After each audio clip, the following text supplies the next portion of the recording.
Daf Nun Dalet Amud Bet, nous voilà repartis pour un Hamoud à couper le souffle. Alors, deux lignes avant la fin du Hamoud précédent, Amarabi Chi, Amarabi Yochanan. Maï dirtiv, Notzer Teena, Yochad Piria. Celui qui crée qui plante, qui fait pousser un Teena, un figuier, Yochad Piria, il pourra manger ses fruits. Les Manim Shelou. Non, mais je divrei Torah qui était là. Pourquoi est-ce que divrei Torah? Parce qu'ici on parle de divrei Torah depuis un mood. Pourquoi est-ce que c'est comparé à la figue? De la même manière que le figuier, lorsque quelqu'un va tous les jours, il trouve des figues mûres. Pourquoi? Parce que les figues ne mûrissent pas en même temps. Chaque jour, il peut trouver d'autres figues mûres. Ah, divrei Torah, c'est la Torah, chaque fois que l'homme il approfondit la même Torah. On n'est pas obligé d'aller autre part. La même. Moshe Bahem Tam, il trouve un nouveau Tam. Un nouveau goût.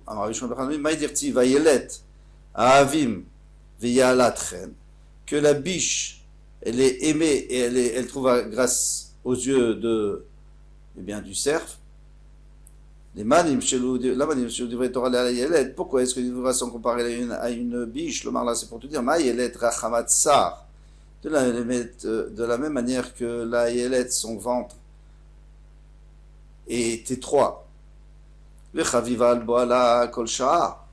chaque fois que son cerf il va avec elle, il a toujours le même plaisir. Pourquoi? Parce qu'elle est comme une vierge, si on peut dire. Parce que son ventre ne s'élargit jamais. Kesha Rishona, comme la première fois qu'il était avec elle. Ainsi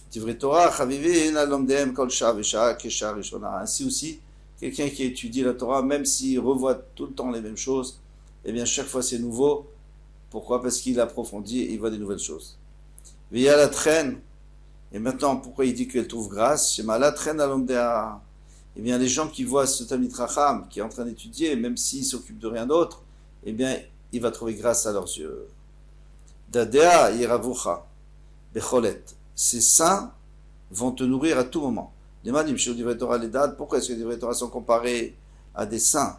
De même manière que ce saint, chaque fois que l'enfant essaye de téter, il trouve du lait. Chaque fois que quelqu'un se fatigue et est persévérant avec la Torah, eh bien, il trouvera toujours un nouveau goût. Il trouve toujours du ta'am et un goût. Et la Torah ne sera jamais fade. Tellement que tu l'aimes, tu vas devenir fou, tamid, tout le temps. Comme Rabbi Pedat, Amro Alav. Ils ont dit sur le Rav Elazar, pardon, pas Rabbi Elazar, Rabbi Pedat, Shayoshev Osek Betorah Beshuk Atarton. Donc il étudie la Torah dans le chouk d'en bas, dans le marché d'en bas de Tzipori. Parce que c'était en pente, c'était sur une montagne. Et il avait oublié son manteau dans le chouk Elion, il était dans le chouk d'en haut, et il a marché, il était tellement pris qu'il a oublié de prendre son manteau. C'est-à-dire qu'il est comme fou pour la Torah. Ben Azar dit pas Machat, Ba'adam, dites-le, un homme ici, tiens, il est loin, il ne va jamais remarquer, je vais lui prendre son manteau, je rentre à la maison. Ou Matzabo Saraf, et quand il a ouvert, il a vu qu'il y avait dedans un serpent. Hachem avait envoyé un serpent pour protéger son manteau, parce que quelqu'un qui étudie la Torah, on le protège. Tana de Rabbi Hanan, on a enseigné de Rabbi Hanan. Ma, il est c'est écrit Rochve Atonot, Tsechorot, ceux qui chevauchent les ânesses, Tsechorot, Yoshua al-Medin, on va expliquer tout ça, Veolchal der Sicho, Rochve Atonot, et le Talmidei Chachamim, c'est Talmidei Chachamim qui vont sur des ânesses, Shimalchim Meirlir, qui vont d'une ville en ville, d'une contrée à une autre contrée, d'une mode Torah pour étudier la Torah. Tsechorot, alors on avait dit le mot Tsechorot, c'est quoi Tsechorot? Sheosin, Ota, Kitsaraim, parce que le chet et le he, ça peut s'intervertir, c'est-à-dire qu'ils éclaircissent la Torah comme l'après-midi où on voit tout, c'est clair, contrairement au matin tôt et au soir tard. Yosh ve al-Medin, c'est-à-dire quoi? Ça veut dire s'asseoir sur le din. Chez Danim, din et mettre la mito. Ils jugent un jugement juste et très juste. Et mettre la mito, c'est-à-dire la vérité extrême. Pourquoi est-ce que y aurait-il deux vérités? Emet la mito. Non, parce qu'il y a deux façons de juger. Ou alors on juge comme c'est écrit dans le Shulchan Aruch ou dans le Gemara, on juge quelqu'un, chayav, patour. Ou alors on regarde tous les paramètres qui entourent et à ce moment-là on trouve un vrai jugement, de vrai, la mito. Veolche, et ceux qui vont eluba les mikra, parce qu'on continue le pasouk. C'est ceux qui vont et qui étudient le pasouk, mais eux ils ne savent pas où ils vont. Ils ne savent pas où ils vont parce que quand on lit dans les psukim, tant qu'on n'a pas fait les pirushim, tant qu'on n'a pas vu les explications de la Mishnah et de la Gemara, on est dans l'obscurité. Al-Derech, maintenant ils sont en chemin, donc déjà ils connaissent un peu le chemin, c'est-à-dire ils voient un peu où ils vont. Et l'Uba, les Mishnah, ça c'est ceux qui apprennent la Mishnah. La Mishnah c'est pas encore clair, mais il y a déjà pas mal de choses claires. Sicho, et maintenant la fin du passage qui disait Sicho, donc leurs paroles, et l'Uba, les Talmud, chez Kol, Sichatan, Divrei Torah, tout ce qu'ils disent, c'est juste parce qu'ils ont bien compris, parce qu'ils sont en train d'apprendre le Talmud. Amar Rav Shizvi, Rav Shizvi a dit Mishum Rabbi Elazar ben Azaria. Maïdirtif, qu'est-ce qu'on a dit? Et qu'est-ce qui est écrit Lo Yacharor Remiatzido? Ça veut dire quoi? Lo Yacharor Remiatzido. Lo Yechye, et la fin du passage c'est quoi? Il ne vivra pas, Lo Yachim, il n'aura pas une longue vie. Tsayad Aramai, celui qui est le chasseur, qui est tricheur. Alors, on va expliquer tout ça. Rav Sheshet Amar, Tsayad Aramai. Alors, il y a deux façons de chasser des oiseaux. Ou alors on attache leurs ailes, mais c'est moins présentable pour les clients. Ou alors on n'attache pas, mais il va s'envoler et le client n'aura rien du tout. Alors, Tsayad Aramai, Yacharor, pardon, Lo Yacharor, excusez-moi. On va expliquer. Qu'est-ce que ça veut dire? Lo Yacharor, Remi Atzido. Il dit, toi tu n'as pas attaché ton oiseau parce que tu voulais tricher. Eh bien, tu n'auras plus rien. Lo yechye velo yarchamim, et tu n'auras pas une longue vie. Tsayad Arama est celui qui chasse en trichant. Et bien sûr, ça se rapporte aussi à la Torah. Celui qui n'essaye pas d'aller au fond des choses, de le bien comprendre, alors il n'aura pas la tzlacha et il n'aura pas la vie de ça. Puisqu'il y a écrit, Chayi même le motsehem, c'est la vie pour ceux qui trouvent la Torah. Avsheshet amar Tsayad Arama yacharor. Lui dit c'est le contraire. Il dit que le Rama ici, c'est pas le tricheur, ici c'est l'intelligent, Yacharor, il va attacher, comme ça ils vont pas se sauver. C'est-à-dire il va répéter sa Torah pour pas qu'elle s'envole. Kiatarav dimi, Amar Mashal et Tsayat, chez Tsatsiporim. On va prendre une parabole d'un Tsayat. Donc un Tsayat c'est un chasseur d'oiseaux, chez Tsatsiporim, chasse d'oiseaux, Im Rishon Rishon, Meshaber Knafav, si il casse les ailes, ou alors il attache les ailes de chacun à pas, à chaque fois qu'il attrape un, Ishtamer, il va se garder. Il va le garder. Vimla, Ren Ishtamer. Sinon, chaque fois qu'il va attraper un autre, le premier va s'envoler. Donc il n'aura jamais rien. La même chose pour la Torah. Il y en a qui ont l'habitude d'apprendre et apprendre et apprendre. Et alors ils oublient le premier, ils apprennent le deuxième, ils oublient le deuxième, ils apprennent le troisième. Tandis que celui qui attache d'abord le premier avant de chasser le deuxième, avant d'apprendre le deuxième chidouche, il n'oubliera pas Marava, Marav Srora, Maravuna. Maïd, c'est ce qu'on a enseigné. Hon, mais Velimaet. C'est-à-dire la richesse, mais Evel, Imat, et Kovet Saliad Yerbe. Alors, il y a des gens qui vont essayer d'avoir beaucoup d'un seul coup. Et alors, ils vont le perdre. Alors, celui qui essaie d'amasser beaucoup d'un seul coup, il risque de le perdre. Et celui, au contraire, qui ramasse petit à petit, eh bien, Yerbe, il aura beaucoup. Imos Adam Torah Chavilot, c'est quelqu'un. Sa Torah, il fait chavilot, c'est-à-dire il prend des grosses quantités. Bitmaït, finalement, il va perdre, il en aura moins. Bimlav, mais si au contraire, Kovet Saliadiad, il prend des petites quantités, chaque fois il les répète et il les acquiert, Yerbe, il va les multiplier à la fin. Maraba, Abba a dit, il y a des rabbanan, les talmidim, les élèves, ils savent ça. Ils savent qu'ils vont réviser. Ve'avar, et ils transgressent, et c'est pour ça que, et c'est pas bien. Pourquoi? Parce qu'ils ont tellement envie d'avancer, ils ont tellement envie d'apprendre, qu'ils ne prennent pas le temps de réviser, c'est dommage. Amar Nachman bar Yitzchak a dit, Nafta avita, moi je l'ai fait, j'ai révisé, et comme ça je me suis souvenu. Tanoura Banan Ketsat, c'est un Mishnah. Alors on va nous enseigner ici comment ça se passait chez Moshe Rabbeinu quand il avait appris la Torah et qu'il enseignait. Alors comment il enseignait? Moshe, l'amad Nipiagvoa, Moshe Rabbeinu apprenait la Shem, Nichnas Aaron rentrait, Veshana la Moshe Pirko, et à ce moment-là Moshe Rabbeinu lui enseignait ce qu'il avait appris. Nistalek Aaron, Aaron il s'enlevait, Yashav les small, il se déplaçait à gauche de Moshe Rabbeinu, et pas à droite. Bien que normalement quelqu'un d'important il doit se mettre à droite, mais ça c'est seulement s'il y a quelqu'un à gauche. Mais s'il y a personne à gauche, il ne faut pas se mettre à droite parce que tu as l'impression que tu es chachouf, tu es important. Nichnasu banav, ses enfants venaient, Shanalaim Moshe Pirkan, et Moshe Rabbeinu il a enseigné une troisième fois maintenant. Une deuxième fois, pardon. La première fois à Aaron et une deuxième fois aux enfants. Nistal Kubanav, ses enfants se mettaient Lazar Yashav Mini Moshe, et les Arabes se mettaient à la droite de Moshe, Itamar et Itamar, les small Aaron, à la gauche de Aaron. Rabbi Omer lo Leolam Aaron Min Moshe Choser, c'est pas vrai. Parce que dès qu'il y avait quelqu'un qui venait, alors Aaron il se mettait à droite et les enfants ils se mettaient à gauche. Ou alors un à gauche de Moshe et un à gauche de Aaron à Cohen pour les entourer.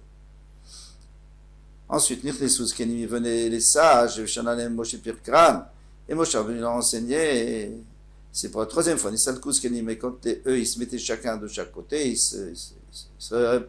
arrivaient à se répartir autour de Moshe et Aaron, Nichnesous Kolaham, Shanalem, tout le monde pouvait rentrer, il a enseigné ça avec Moshe Rabbeinu, Moshe Rabbeinu Pirkran, il a enseigné ce qu'il avait appris. Nimtsu Biad Aaron Arba, donc Moshe Rabbeinu il avait appris une fois, d'Hachem il avait enseigné 4 fois, Aaron avait écouté les 4 fois, Biad Banav Shlosha, ses enfants ils avaient écouté que 3 fois, Biad Askelim Shtaim, les Askelim ils avaient 2, Biad Kolam, Echad. Non, c'est pas terminé, parce que chacun doit apprendre 4 fois. Nisalek Moshe partait, Veshanalem Aaron, et Aaron il a enseigné encore une fois.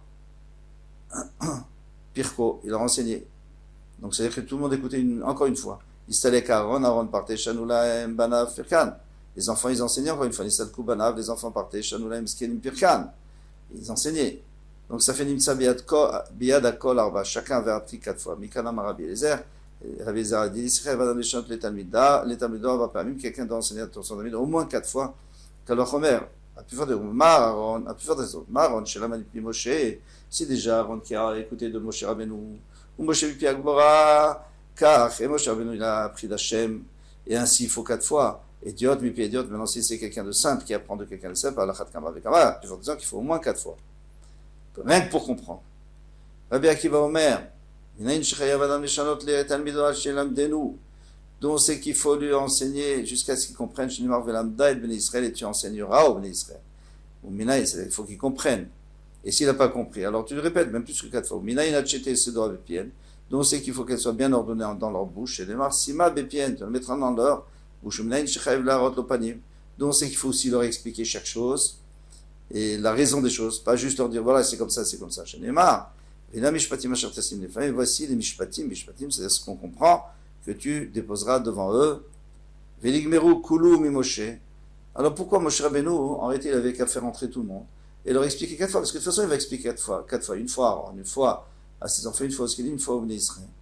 Kidech halok kavod l'Aaron pour honorer Aaron ou banav ses enfants ou vekavod eskelim, mais aussi les Skelim, parce qu'il faut la hiérarchie. Il faut montrer que Aaron, lui, il est là tout seul, et après les enfants, et après les Skenim. Venu Aaron Veligmar Moshe. Et pourquoi Aaron Akon ne pouvait pas apprendre directement de Moshe 4 fois? Velu Bana Veligmar Aaron. Après ses enfants, ils auraient appris de Aaron. Velu Skenim, après les Skenim, ils font Bebanaf. Et les Skenim, ils auraient appris 4 fois de ses enfants. Velisdou Veligmar Israël. Après, les Skenim, ils seraient allés dire 4 fois au Bnei Israël. Il m'a répondu qu'il va de Moshe Bipi Agbora, parce que Moshe a pris d'Hachem, il y aura beaucoup plus de chances que les gens comprennent. Et si Moshe Rabbeinu explique, parce qu'il a reçu directement d'Hachem. Notre maître nous a dit, Rabbi Yoda Omer, l'Olam Aaron Mimil Moshe Choser. Rabbi Yoda n'était pas d'accord, il ne disait pas que Aaron est resté à gauche de Moshe Rabbeinu, il disait qu'après il se déplaçait à droite. Kimanazla, comme qui Savara, Détania, la Braïta qui dit, il y en a 3 qui vont en chemin. Un Rav, Emtsa, celui qui est le plus important, il est au milieu. Le Rav, Vegadol Mimino, et celui qui est après lui, plus important, il est à sa droite. Vekatan Bismolo. Lema à sa gauche. Lema Rav Yodaï, Velo Rabanan. Donc ça va d'après Rav Yoda, parce que Rav Yoda lui dit que Aaron devait se mettre à droite, parce qu'il était Chachouf. Et Rabanan non, parce qu'ils n'ont pas dit, ils ont dit qu'il reste à gauche. Afilutema. Rabanan, moi je pourrais te dire que c'est Rabanan, mais je on ne voulait pas déranger Aaron à Cohen de se déplacer, donc il était déjà là-bas, il reste là-bas. Rav Frida, alors c'est une histoire connue mondialement. Havaleaou Talmida, il avait un Talmid d'Avatane le Arba Meazimne Vegama. Il fallait lui enseigner 400 fois avant qu'il comprenne. Yom Achad, une fois il y avait, et il est arrivé un jour, Bayou, les milta, les mitzvahs. On a appelé, on a dit à Frida, on a besoin de toi pour une mitzvah, quelque chose de très important, est-ce que tu peux venir? Il a dit non, moi je finis d'abord mon shiur. Tanale, velogama. Il a enseigné 400 fois et il a toujours pas compris. Il a marlé Aïdna, Maïshana. Il dit pourquoi maintenant tu comprends pas? Il a marlé Maïshata, depuis le moment d'Ambrûler les marques, ils ont dit à mon maître, Ika milta, oui, il disait pas qu'on t'a dit ou qu'on vous a dit, que mon maître, milta des mitzvahs, qu'il y avait une mitzvah à faire, Asra il est daté. Alors je n'arrivais plus à me concentrer. Et chaque instant, Amina, je me suis dit, Hashtag Kamar, Kaimar, maintenant mon maître va se lever, Hashtag Kaimar, maintenant il va se lever. C'est-à-dire, chaque fois je me disais, il va pas m'expliquer 400 fois, c'est sûr que non, il est pressé aujourd'hui. Et alors je vais pas comprendre. Amarli lui a dit, Avda, terre, concentre-toi, et je vais t'enseigner comme s'il n'y avait rien, je suis pas pressé. Adar Tanele Arba Meazim, il a enseigné Acharité, il a enseigné encore 400 fois. Nafka Batkala, il y a eu une voix céleste qui est sortie, Vamrale lui a dit, Nichalech, est-ce que tu veux que je te rajoute 400 ans de ta vie, dans ta vie? Oh, Shetisku, ou alors que vous méritez At Vedarach et ta génération, Le'alma Deate, d'aller au Lamaba. Amar, Deniskwana Vedarai, Le'chayolamba, Le'alma Deate, non, je voudrais que moi, je voudrais qu'on puisse tous aller au Lamaba, tant pis pour les années. Amar, je vous ai dit, Malachim, nous l'osez, donne-lui les deux. Puisqu'il pense aux autres, on va lui donner aussi à lui. Amar Friza Dian Torah Niknete la Simanim, la Torah ça s'apprend seulement avec des signes mémotechniques. Chez Neymar, comme il dit, Sima BPM, tu dois placer dans leur bouche la Torah, Altikre Sima et la Simana, avec un Samar, le Shin, le Sima, le Samar ça peut s'interchanger. Shamar Avtar Elifa Mimarava, alors il a entendu ça, Avtar Elifa de Marava, c'est d'Eretz Israël. Azal, Amraka Medrabiavaou, il a dit, il est allé le dire à Rabiavaou, j'ai entendu ce Kidouche. Amaratun, Meatam, Matitula, vous avez appris là-bas, moi j'ai appris d'autre part. Atsivi, li, tsiunim, similach. Fais des tsiunim. C'est quoi des tsiunim? On va voir, c'est des simanim. Des signes. Asu, tsiunim, la Torah, fait des signes, la Torah. Umaï, mashmada, tsiun. Et d'où on sait que tsiun, nishna des simana, c'est un siman. Où? Comme il est écrit, il a vu un ossement d'un homme, et donc il a fait un signe dessus, pour pas que les gens marchent, les kohanim, etc. Rabbi Eliezer, pardon, Amar, Meachad, ici on peut prendre ici, est mort la chokhma, chotiat. Dis à la chokhma, tu es ma soeur. Alors quoi, tu es ma soeur? Alors de la même manière que ma soeur, je sais que j'ai pas le droit, je sais exactement quelles sont les halachot envers ma soeur, eh bien, ici aussi, la Torah, ça doit être clair. Mouda le bina tikra, et Mouda le bina tikra, et donc tu devras appeler la bina, l'intelligence, assez, alors on va traduire, assez modine la Torah, fais-toi des modines pour la Torah. Alors qu'est-ce que c'est des modines? C'est encore une fois, c'est des simanim. Avec ça, je vous laisse, à demain, Bezrat Hashem. Kol Tov.